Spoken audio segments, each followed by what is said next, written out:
Everyone, last time हमने जो discuss किया था quantization of electric charge, second property की बात करते हैं कंजर्वेशन ऑफ इलेक्ट्रिक चार्ज। तो कंजर्वेशन ऑफ इलेक्ट्रिक चार्ज को समझते हैं। कंजर्वेशन का मतलब क्या है कि सुरक्षित रहना, कि जैसे कंजर्व रहना।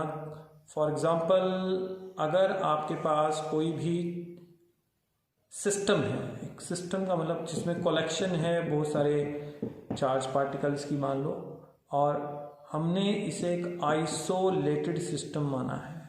अब ये क्या मतलब है आइसोलेटेड सिस्टम का?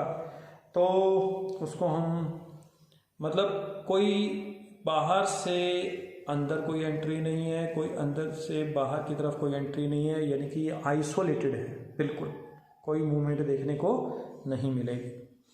तो उस केस में अगर इसके अंदर जो ओवरऑल टोटल चार्ज की बात अगर मैं कहूँ, overall charge means algebraic sum of all the charges in this system, जो है वो हमेशा और हमेशा, अगर मान लो स्टार्टिंग में 10 कूलम का चार्ज है इसके अंदर, तो किसी भी टाइम पे अगर आप देखेंगे तो इसके अंदर चार्ज आपको 10 कूलम ही मिलेगा।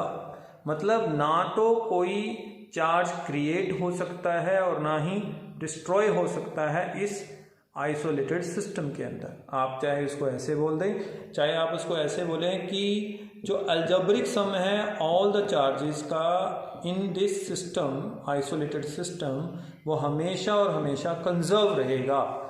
इस फैक्ट को हम कंजर्वेशन ऑफ इलेक्ट्रिक चार्ज बोलते हैं। हालांकि रीडिस्ट्रीब्यूशन ऑफ चार्जेस हो सकता है कि अगर मान लो ये अपना चार्ज इसको दे तो इसमें कम आ जाए, इस पे ज़्यादा हो जाए, एंड सो ऑन, लेकिन ओवरऑल चार्ज जो रहेगा वो हमेशा कंजर्व रहेगा आइसोलेटेड सिस्टम के अंदर। आइसोलेटेड लिखना बहुत जरूरी, क्योंकि अगर आइसोलेटेड नहीं लिखोगे तो बाहर से अंदर चार्ज एंट्री करके इसकी डिस्टर्बेंस कर सकता है, इसकी जो कंजर्वेशन है उसे डिस्टर्ब कर सकता है, या फिर अगर अंदर से बाहर मूवमेंट होगी तब भी ये डिस्टर्ब हो सकता है। तो इसलिए आपको ये वर्ड लिखना बहुत ज़रूरी है आइसोलेटेड सिस्टम की बात करें।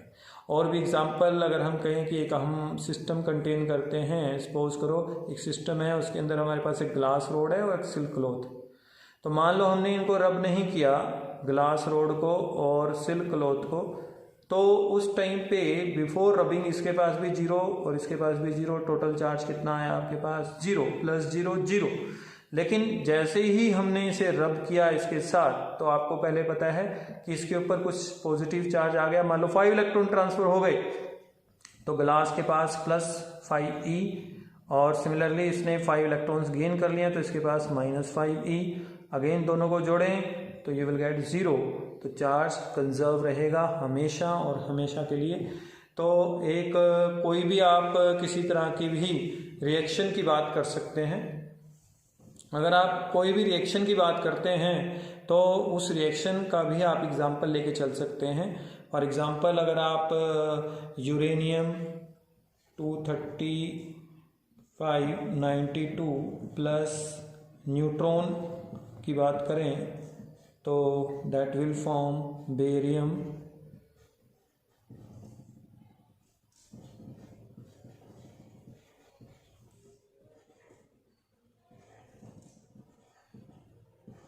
+3 न्यूट्रॉन्स, प्लस एनर्जी भी है। हमारा मेन फोकसिंग पॉइंट यहाँ पे है इस टर्म पे, क्योंकि ये एटॉमिक नंबर है और ये हमें एटॉमिक चार्ज के बारे में जानकारी देता है। तो बिफोर, ये एक फिजन रिएक्शन की बात की जा रही है, बिफोर फिजन अगर आप चेक करें तो 92 + 0 यानी कि 92 यूनिट चार्ज है, और आफ्टर फिजन अगर आप चेक करते हैं 56 + 36 + 0, again you will get 92 unit. तो अगेन यहाँ पे भी हमारे पास चार्ज कंजर्व रह रहा है, यानी कि law of conservation of electric charge follow हो रहा है। Thank you.